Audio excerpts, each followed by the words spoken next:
And we are here to interview one of the best professors in St. Mary's College of Tagum. We know what is your name. Yeah, my full name is Dan. You can just call me Dan Sison. And I am a college instructor at St. Mary's College. Sir, so our topic in our English class is about listening. So we would like to ask you some questions regarding on the importance of listening in your job. So how is that important, sir, in your jobs, especially that you are a teacher? Okay, listening is so important. It is, I should say, it is focused toward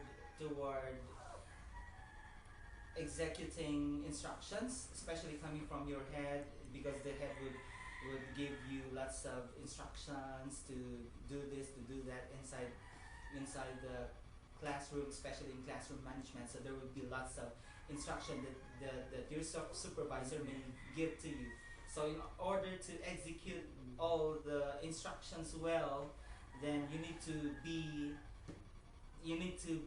keen with your attention. We call it listening level 1.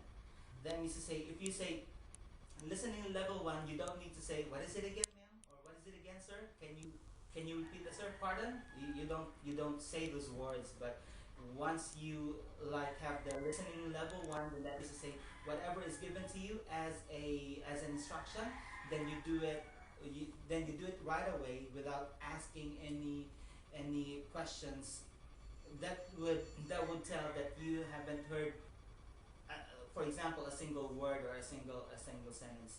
So every time you hear, every time the speaker would say something, then you need to be attentive to what the speaker is saying, so that you will know what to execute or what to do next.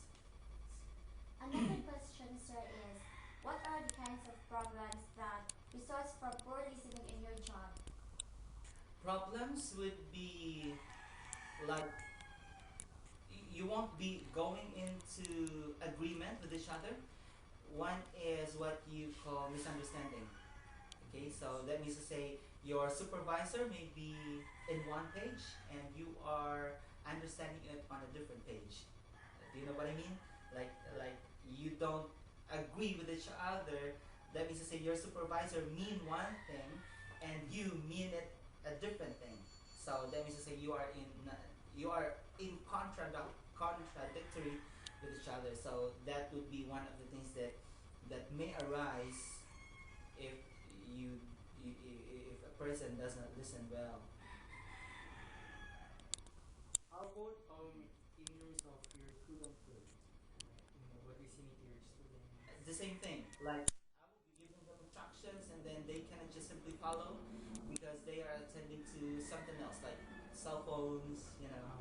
Nowadays we have cell phones. Then in our school though we don't encourage or we don't discourage directly the use of cell phones, but we just like would like to discreetly tell to them, supposed to be that they need to use their cell phones discreetly. All right, that means to say that they just have to use it, for example, in a very very much needed situation, emergency cases. However, it seems like people nowadays are, even if it's not in an emergency situation, they would readily use it. Okay, so that means to say instead of listening attentively to the teacher for instructions, they are succumb to other like attention seekers, especially cell phones and all. So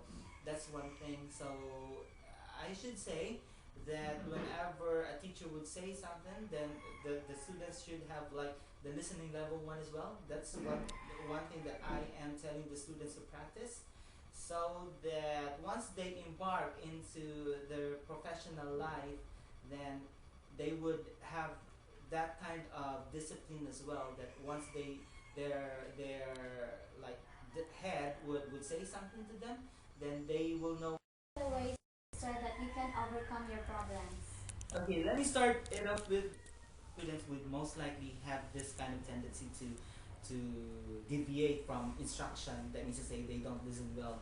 So what I do is that I give exercises or activities related to listening, and one of which is making origami. You know that, like this. It's the Japanese art of making something out of paper.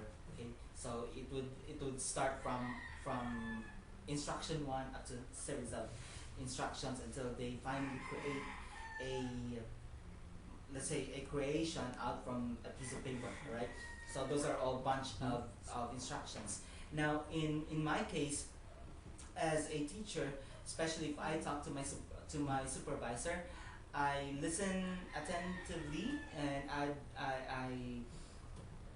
I see to it that nothing would hinder my communication with to my supervisor. One of which is, of course, cell phone. That's whenever I talk to my supervisor, I would see to it that it's in vibro mode, even if it's vibrating. Like when I'm talking to my supervisor and my cell phone is ringing, I won't attend to it. But I would give my 100% attention to my supervisor and say, I want everything that my supervisor would say to me, I would observe it 100%.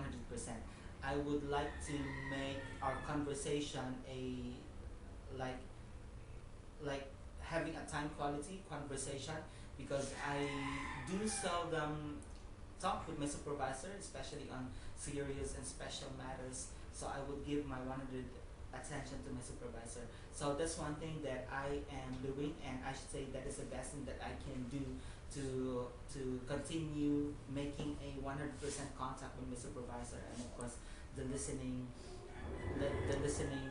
level 1 is to be retained. Okay, anything else? That's all for All right.